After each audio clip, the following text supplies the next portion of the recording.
My instructor yesterday said something that really rang true. He had asked a question in another training to another instructor, and their answer was, well, it just does.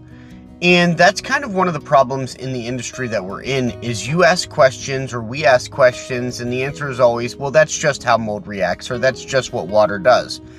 And unfortunately, if you don't understand the concepts of how water is moving through an environment, reacts with building materials, how different building materials react differently with water, then you can't really understand how to stop the mold. You can't really even understand maybe why the mold's there in the first place. So it's really important to ask people who are in your home and ask people who are giving you advice with mold why that actually happens. Why did the mold grow there and not over here that looks the same?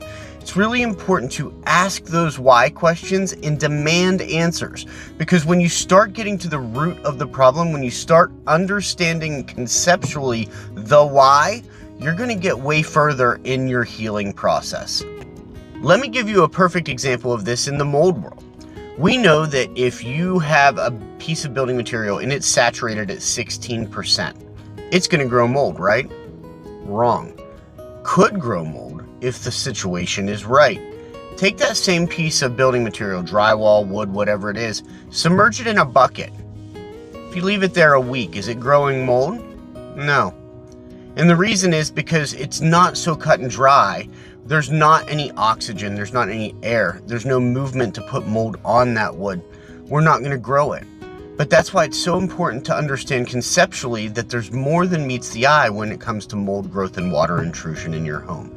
It's a holistic environment, and you have to know how that environment works.